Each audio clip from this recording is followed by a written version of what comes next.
ఇవాళ మధ్యాహ్నం లోక్సభ ముందుకు వక్ఫ్ బిల్లు ప్రవేశపెట్టనుంది కేంద్ర ప్రభుత్వం. ఈ సందర్భంగా ప్రధాన పార్టీలన్నీ తమ ఎంపీలకు విప్ జారీ చేశాయి. నేటి నుంచి 3 రోజుల పాటు సభకు ఖచ్చితంగా హాజరు కావాలని ఆదేశించారు. మరోవైపు కాంగ్రెస్తో పాటు ప్రతిపక్ష పార్టీల ఫ్లోర్ లీడర్ల సమావేశం జరిగింది. లోక్సభ ముందుకు వక్ఫ్ బిల్లు వచ్చాక అనుసరించాల్సిన వ్యూహంపై చర్చించారు. ఇవాళ ఉదయం కూడా పార్లమెంట్ ప్రాంగణంలో ఇండియా కూటమి ఎంపీలతో రాహుల్ గాంధీ భేటీ కానున్నారు. వక్ఫ్ సవరణ బిల్లును అడ్డుకోవడానికి విపక్షాల వ్యూహాలు పన్నుతోంది.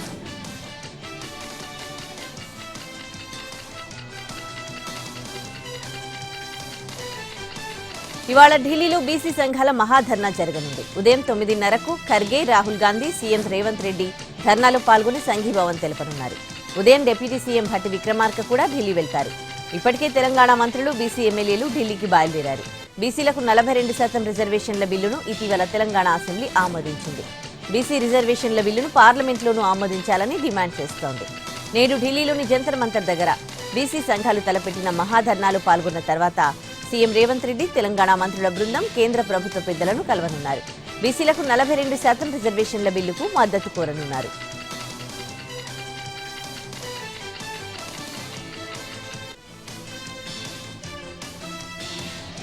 ఇవాళ సుప్రీంకోర్టులో బీఆర్ఎస్ ఎమ్మెల్యేల ఫిరాయింపుల కేసు విచారణ రానుంది. గత విచారణలో బీఆర్ఎస్ పార్టీ తరపున వాదనలు వినిపించారు. 4 వారాల్లోగా ఫిరాయింపు ఎమ్మెల్యేలపై స్పీకర్ నిర్ణయం తీసుకునేలా ఆదేశించాలని కోరారు. నేడు స్పీకర్, అసెంబ్లీ కార్యదర్శి సహా పార్టీ ఫిరాయించిన ఎమ్మెల్యేల తరపున వాదనలు వినిపించనున్నారు.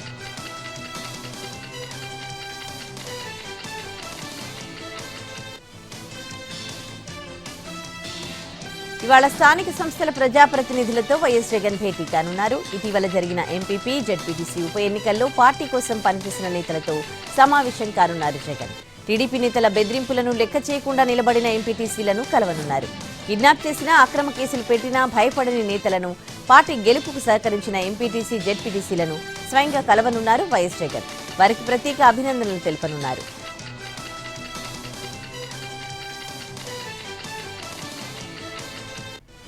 ఏపీ అసెంబ్లీ కమిటీ హాల్లో ఇవాళ ఎమ్మెల్యే కోటా ఎమ్మెల్సీలు ప్రమాణ స్వీకారం చేయనున్నారు. ఎమ్మెల్సీలుగా బీద రవిచంద్ర, బీటీ నాయుడు, కావలి గ్రీష్మ, నాగబాబు, సోము వీర్రాజు ప్రమాణం చేయనున్నారు. ఇవాళ ఉదయం 11:30 నుంచి మధ్యాహ్నం 1 గంట మధ్యలో ఈ కార్యక్రమం ఉండనుంది.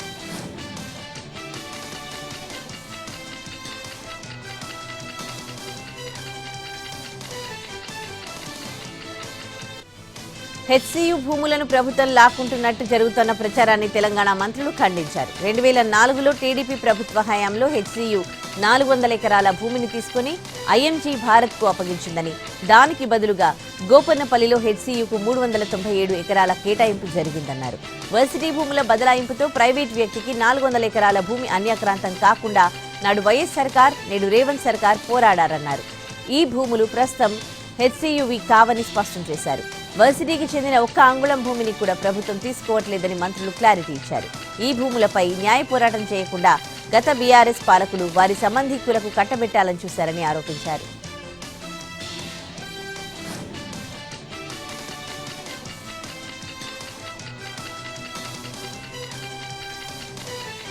ఉమ్మడి రంగారెడ్డి జిల్లాకు చెందిన కాంగ్రెస్ ఎమ్మెల్యేలు, కీలక నేతలు కాంగ్రెస్ అగ్రనాయకురాలు సోనియా గాంధీకి లేఖ రాశారు. తెలంగాణ కేబినెట్లో ఉమ్మడి రంగారెడ్డి జిల్లాకు ప్రాతినిధ్యం కల్పించాలని కోరారు. గత బీఆర్ఎస్ ప్రభుత్వంలో రంగారెడ్డి, హైదరాబాద్ జిల్లాల నుంచి 6 మంత్రులుండేవారని గుర్తు చేశారు. రంగారెడ్డి, హైదరాబాద్ జిల్లాల్లోనే 42% జనాభా ఉందని తెలిపారు.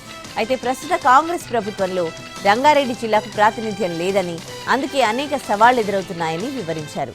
ఈ ఏడాది జీహెచ్ఎంసీ, ఇతర లోకల్ బాడీ ఎన్నికలు జరగనున్నాయని, మంత్రి పదవి ఉంటే ఆ ఎన్నికల్లో మంచి ప్రదర్శన చేయొచ్చన్నారు. ఈ విషయాలన్నీ దృష్టిలో పెట్టుకుని ఉమ్మడి రంగారెడ్డి జిల్లాకు రాష్ట్ర కేబినెట్లో చోటివ్వాలని కోరారు. ఈ లెటర్పై స్పీకర్ గడ్డం Prasad Kumar, Ibrahimpatnam MLA Malreddy Rangareddy, Parigi MLA Rammohan Reddy, Tandur MLA Manohar Reddy సంతకాలు చేశారు.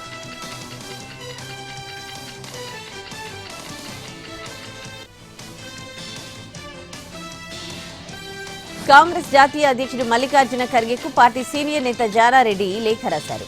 తెలంగాణ కేబినెట్ విస్తరణలో రంగారెడ్డి, హైదరాబాద్ జిల్లాల ప్రజాప్రతినిధులకు అవకాశం ఇవ్వాలని కోరారు. ఖర్గేతో పాటు ఏఐసీసీ జాతీయ ప్రధాన కార్యదర్శి కేసీ వేణుగోపాల్కు కూడా లేఖ రాశారు జానారెడ్డి.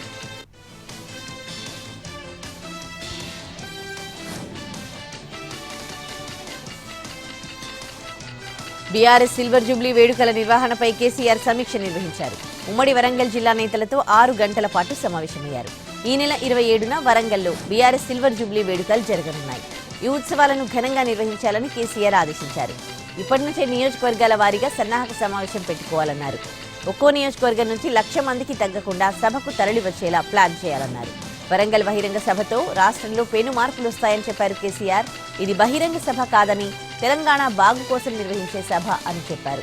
తెలంగాణ తెచ్చిన బీఆర్ఎస్ పార్టీకి కాంగ్రెస్ పార్టీకి తేడా ఏంటో ఇప్పటికే రాష్ట్ర ప్రజలు తెలుసుకున్నారని అన్నారాయన. నిత్యం ప్రజల్లో ఉంటే రాబోయే రోజుల్లో బీఆర్ఎస్ గెలుపు నల్లేరుపై నడకే అవుతుందని చెప్పారు గులాబీ బాస్.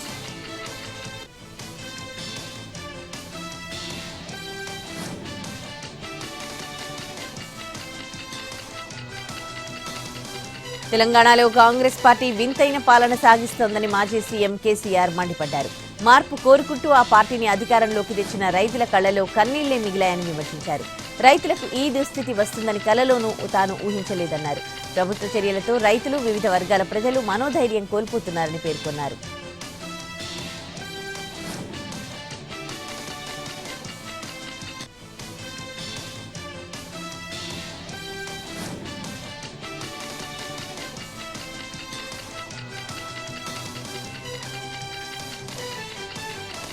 ఏప్రిల్ నెలలోనే మెగా డిఎస్సి నోటిఫికేషన్ విడుదల చేస్తామని సీఎం చంద్రబాబు ప్రకటించారు.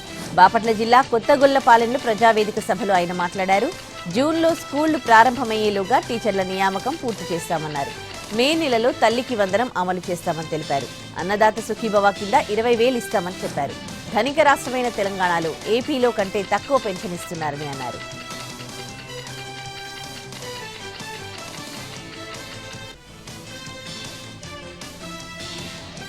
ఏపీలో కొత్త రేషన్ కార్డులు రాబోతున్నాయి. మే నెల నుంచి ఏటీఎం కార్డు సైజులో కొత్త రేషన్ కార్డులు జారీ చేయబోతున్నామని మంత్రి నాదెండ్ల మనోహర్ ప్రకటించారు. ఏప్రిల్ 30వ తేదీతో ఈ కేవైసీ ప్రక్రియ పూర్తవుతుందని, ఆ వెంటనే కొత్త రేషన్ కార్డులు జారీ చేస్తామని అన్నారు. ప్రస్తుతం ఉన్న ఫ్యామిలీ రేషన్ కార్డునే సైజు తగ్గించి అన్ని వివరాలతో జారీ చేస్తామని చెప్పారు. కొత్త కార్డుల జారీ సమయంలోనే కుటుంబ సభ్యుల జోడింపు, తొలగింపు కోసం ఆప్షన్లు ఇస్తామన్నారు. క్యూఆర్ కోడ్ లాంటి భద్రతా ఫీచర్లతో కొత్త రేషన్ కార్డులు జారీ అవుతాయన్నారు.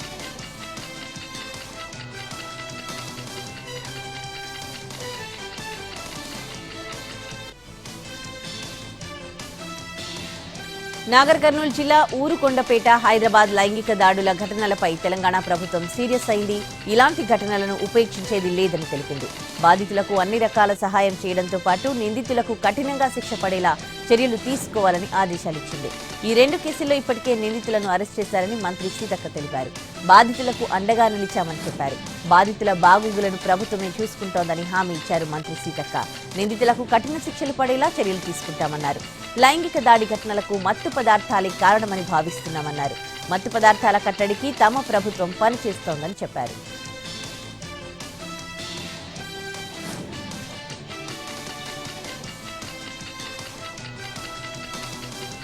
కాకాణి గోవర్ధన్ రెడ్డిపై నమోదైన కేసులో తొందరపాటు చర్యలు చేపట్టకుండా మధ్యంతర ఉత్తర్వులు ఇవ్వలేమని ఏపీ హైకోర్టు తేల్చి చెప్పింది. ఈ కేసులో A4గా ఉన్న కాకాణి హైకోర్టులో ముందస్తు బెయిల్, క్వాష్ పిటిషన్లు దాఖలు చేశారు. దీనిపై విచారణ జరిపిన హైకోర్టు తొందరపాటు చర్యలు చేపట్టకుండా మధ్యంతర ఉత్తర్వులు ఇవ్వలేమని తెలిపింది. పోలీసులు 2 సార్లు నోటీసులు ఇచ్చినా కాకాణి సహకరించడం లేదని ప్రభుత్వం కోర్టుకి తెలియజేసింది. ఆయనపై SC/ST కేసు కూడా నమోదు చేసినట్టు కోర్టులో మెమో ఫైల్ చేసింది. హైదరాబాద్లో ఉన్న కారణంగా పోలీసు విచారణకు హాజరు కాలేకపోయారని కాకాణి తరపు న్యాయవాది కోర్టుకు తెలిపారు. దీనికి సంబంధించి పూర్తి వివరాలు సమర్పించాలని పోలీసులను ఆదేశించింది న్యాయస్థానం. తదుపరి విచారణను రేపటికి వాయిదా వేసింది.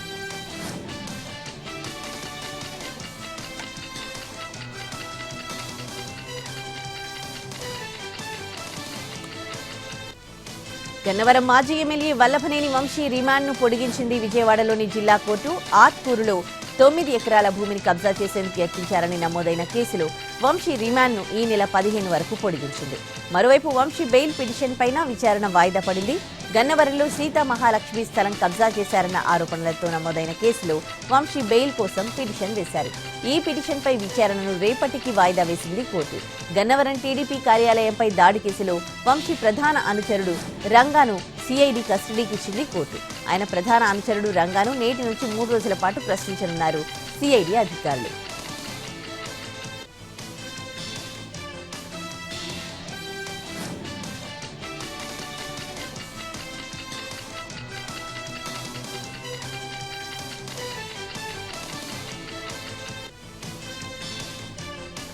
మాజీ మంత్రి విడుదల రజని ముందస్తు బెయిల్ పిటిషన్పై ఏపీ హైకోర్టులో విచారణ జరిగింది. స్టోన్ క్రషర్ యాజమాన్యం నుంచి బలవంతంగా డబ్బులు వసూలు చేశారని ఏసీబీ నమోదు చేసిన కేసులో విడుదల రజని, ఆమె మరిది గోపి, పిఏ రామకృష్ణ హైకోర్టులో ముందస్తు బెయిల్ పిటిషన్లు వేశారు. ఈ పిటిషన్పై విచారణ జరిపిన ధర్మాసనం పూర్తి వివరాలు సమర్పించాలని ఏసీబీని ఆదేశించింది. తదుపరి విచారణను ఇవాళ్టికి వాయిదా వేసింది.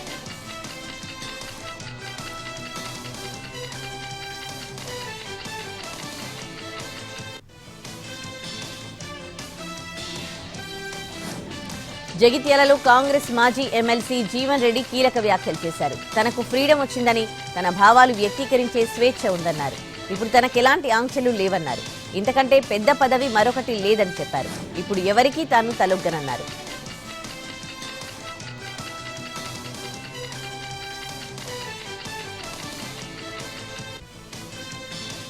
పాస్టర్ ప్రవీణ్ కుమార్ మృతి కేసులో మరో సీసీ ఫుటేజ్ ను విడుదల చేశారు పోలీసులు. బుల్లెట్ బైక్ పై వెళ్తోన్న ప్రవీణ్ కీసర టోల్ గేట్ దగ్గర అదుపు తప్పి కింద పడినట్టు ఆ సీసీ ఫుటేజ్ లో ఉంది. బైక్ పై నుంచి పడిపోవడంతో ప్రవీణ్ కుమార్ కు స్వల్ప గాయాలయ్యాయి. బుల్లెట్ బైక్ హెడ్ లైట్ కూడా దెబ్బతింది.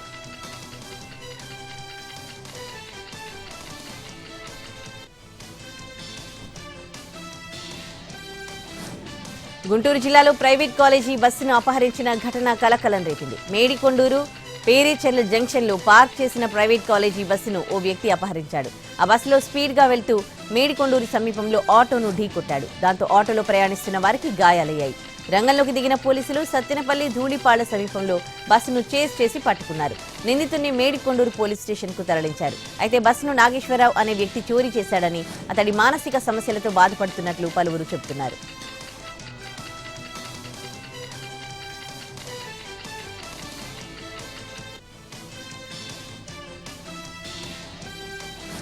శ్రీకాకుళం జిల్లా చిన్న కొత్తూరు సముద్ర తీరంలో గల్లంతైన ఇద్దరి కోసం గాలింపు చర్యలు ముమ్మరంగా కొనసాగుతూ ఉన్నాయి. అయితే సముద్రంలో ఆటుపోటులతో అలలు ఎగిసిపడడంతో రెస్క్యూ ఆపరేషన్ కు ఆటంకం ఏర్పడింది. దాంతో తూర్పు నావికా దళానికి చెందిన నావీ నిఘా జెట్తో గాలింపు చేపట్టారు. ఇవాళ మరోసారి నావీ నిఘా జెట్తో గాలిస్తామని మెరైన్ పోలీసులు తెలిపారు.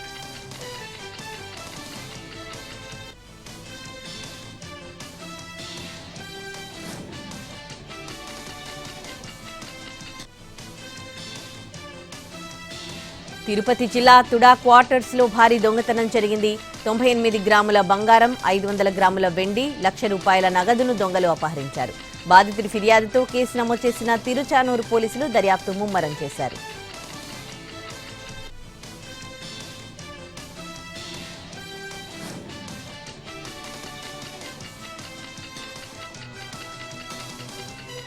తెలంగాణలో నేటి నుంచి 5 రోజుల పాటు తేలికపాటి నుంచి మోస్తరు వర్షాలు పడతాయని హైదరాబాద్ వాతావరణ కేంద్రం తెలిపింది.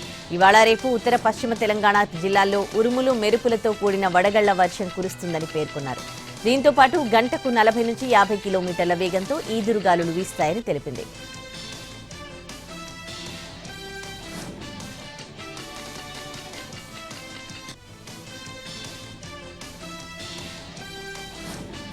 ఏపీలో ఇవాళ 30 మండలాల్లో, రేపు 47 మండలాల్లో వడగాలుల ప్రభావం చూపే అవకాశం ఉన్నట్లు ఏపీ విపత్తు నిర్వహణ సంస్థ వెల్లడించింది. ఇవాళ శ్రీ సత్యసాయి, చిత్తూరు జిల్లాల్లో, రేపు రాయలసీమ, అల్లూరు జిల్లాల్లో పిడుగులతో కూడిన అకాల వర్షాలు కురిసే అవకాశం ఉందని తెలిపింది. శుక్రవారం ఉత్తరాంధ్ర, కర్నూలు, అనంతపురం, శ్రీ సత్యసాయి జిల్లాల్లో మోస్తరు వానలు పడొచ్చని పేర్కొంది. రైతులు, కూలీలు జాగ్రత్తగా ఉండాలని హెచ్చరించింది.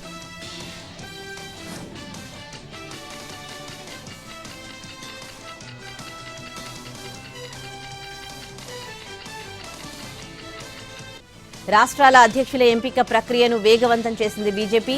ఢిల్లీలోని బీజేపీ జాతీయ అధ్యక్షుడు జేపీ నడ్డా నివాసంలో పార్టీ పొలిటికల్ అఫైర్స్ కమిటీ సమావేశం జరిగింది. తెలంగాణ అధ్యక్ష ఎన్నికపై కూడా చర్చించారు.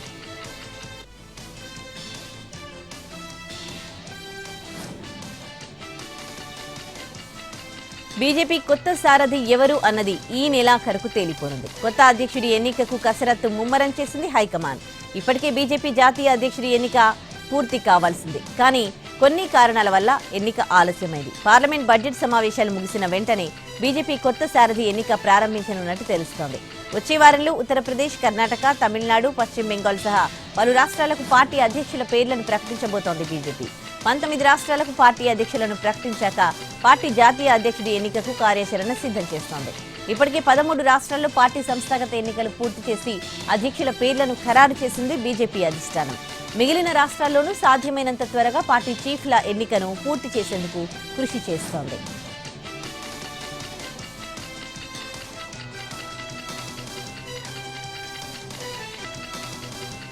ప్రధాని రేస్లో తాను లేనన్నారు. ఎప్పటికీ యోగిగానే ఉండిపోతానని యూపీ సీఎం సంచలన వ్యాఖ్యలు చేశారు. తాను రాష్ట్రానికి ముఖ్యమంత్రినని, పార్టీ నన్ను యూపీ ప్రజల కోసం నియమించిందన్నారు. అందుకే రాష్ట్రాభివృద్ధి కోసం పనిచేస్తున్నట్లు చెప్పారు. ఇక రాజకీయాలు తనకు ఫుల్ టైం జాబ్ కాదని, వాస్తవానికి తానొక యోగినని పేర్కొన్నారు.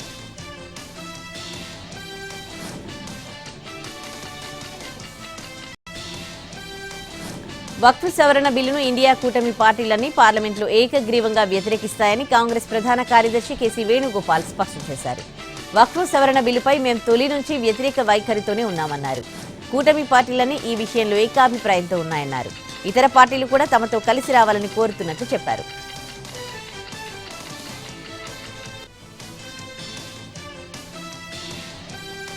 కాలుష్య నివారణ పేరుతో అరవింద్ కేజ్రీవాల్ కోట్లాది రూపాయల అవినీతికి పాల్పడ్డారని ఢిల్లీ మంత్రి మంజీందర్ సింగ్ సిర్సా ఆరోపించారు. ఎలక్ట్రిక్ బస్సుల కొనుగోలు కోసం 350 కోట్ల రూపాయల టెండర్ జారీ చేశారని అన్నారు. ఈ టెండర్లో లంచాలు రాలేదని, 3 ఏళ్ల తర్వాత ఒప్పందాన్ని రద్దు చేశారని చెప్పారు. పీయూసీ సర్టిఫికెట్ల తయారీ పేరుతో నకిలీ ధ్రువపత్రాలు సృష్టించారని ఆరోపించారు.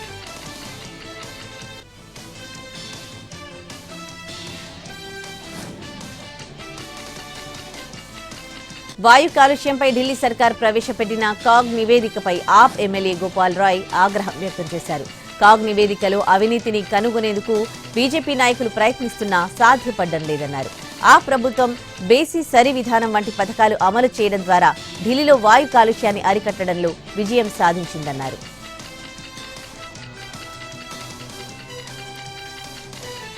వక్ఫ్ బిల్లుపై బీహార్ సీఎం నితీష్ కుమార్ తీరుపై జన్ సురాజ్ పార్టీ చీఫ్ ప్రశాంత్ కిషోర్ విమర్శలు గుప్పించారు. ఆయన మౌనంగా ఉండడాన్ని పాత వ్యూహంగా అభివర్ణించారు.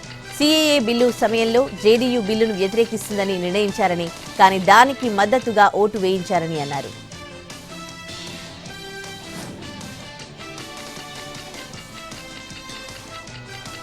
గుజరాత్ బనస్కాంతాలో భారీ అగ్ని ప్రమాదం జరిగింది. ఢీసాలో బాణాసంచా ఫ్యాక్టరీలో జరిగిన పేలుడులో 21 మంది ప్రాణాలు కోల్పోయారు. పలువురు తీవ్రంగా గాయపడ్డారు.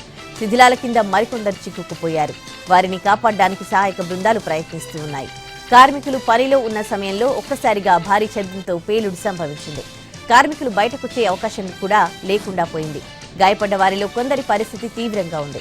సమీప ప్రాంతాల నుంచి కూడా సహాయక బృందాలను ఢీసాకు తరలించారు. పేలుడు ధాటికి భవనం పూర్తిగా కుప్పకూలిపోయింది.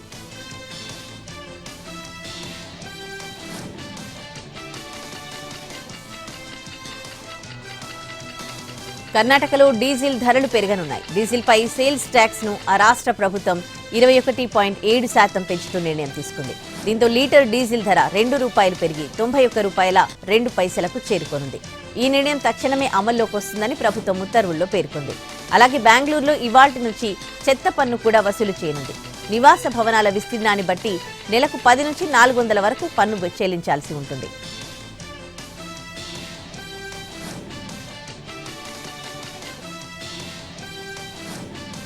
ఎస్ఆర్హెచ్ వివాదంలో విజిలెన్స్ విచారణతో హెచ్సీఏ దిగొచ్చింది.